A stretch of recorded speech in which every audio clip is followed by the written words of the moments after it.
आज की कहानी है इंतज़ार। रंजना देवी का 33 साल का बेटा राजीव डॉक्टरी पढ़ाई का आखिरी साल उनके साथ रहते हुए उनका बहुत ख्याल रखता था। काफ़ी समय पहले रंजना देवी के पति का स्वर्गवास होने के बाद उन्होंने जैसे तैसे करके राजीव को पढ़ा लिखा कर डॉक्टर बनाया और उनका डॉक्टर पुत्र राजीव भी अपनी कर्तव्य को पूरी तरह से निभाता था।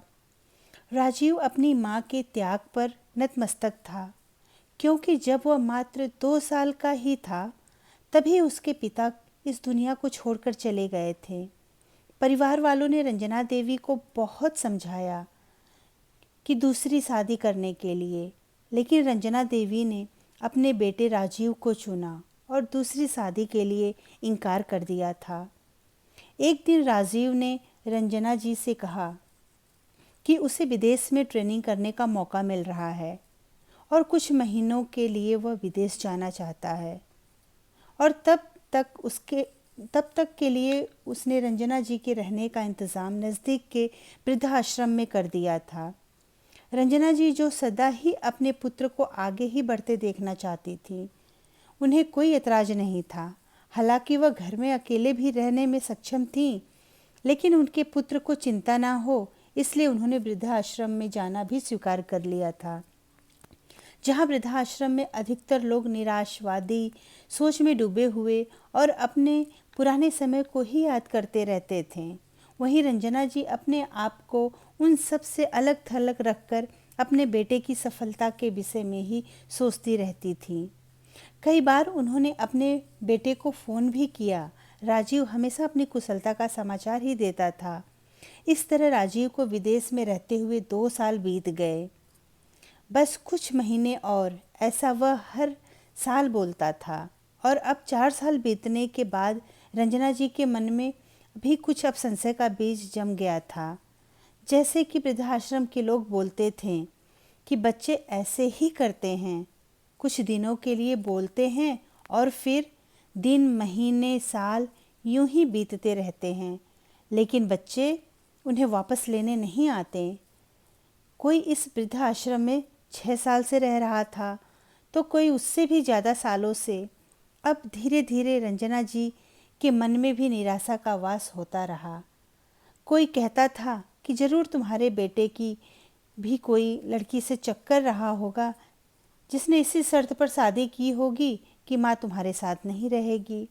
ऐसा ही कुछ ख्याल अब हर किसी के मन में भी आने लगा था और यह सब सुनकर रंजना जी को बेहद दुख हो रहा था कि उनके बेटे ने उन्हें बताया क्यों नहीं, और शायद यही कारण होगा। वह तो कभी फ़ोन करता ही नहीं, बस रंजना जी के ही फ़ोन का जवाब देता था। दुखी और निराश मन से उम्र बढ़ने के साथ साथ उनको भी बहुत रोगों ने आ घेरा। बेटा भी यही जवाब देता था कि बस कुछ महीने और इंतज़ार करो। मन के अंदर बैठे हुए इसी दुख ने एक दिन उनके प्राण भी ले लिए। उनकी मृत्यु के उपरांत जब वृद्ध आश्रम के और लोगों ने संचालक को उनके बेटे को सूचित करने के लिए कहा, तो वृद्धाश्रम के संचालक ने जवाब दिया कि यह सब काम हमको खुद ही करना होगा, क्योंकि उनके बेटे की मृत्यु तो 3 साल पहले ही हो चुका था। उनके बेटे को ब्लड कैंसर था और उसने आश्रम के संचालक को आकर प्रार्थना की थी कि उनकी माँ को बहुत अच्छी तरह से आश्रम में रखा जाए। उनके पुत्र ने अपना छोटा सा मकान भी वृद्धाश्रम की संस्था को ही सौंपने के लिए दे दिया था, क्योंकि वह डॉक्टर था। इसलिए वह जानता था कि अब उसे कितने दर्दों से गुजरना होगा और उनकी माँ अपने बेटे का एक भी दर्द सहन नहीं कर पाएंगी और समय से पहले ही मर जाएंगी। उसने यह फैसला करके अपनी माँ को वृद्धा आश्रम में छोड़ दिया था।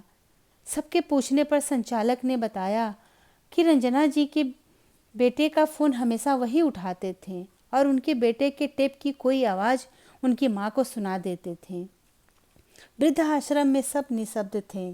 सच हमेशा वही नहीं होता जो कि और लोग सोचते हैं या कि हम खुद सोचते हैं। सच भी कभी कभी अलग ही सच अपने अंदर छुपा के रखता है। धन्यवाद दोस्तों। मेरी कहानी अच्छी लगी तो प्लीज़ सब्सक्राइब ज़रूर करिएगा।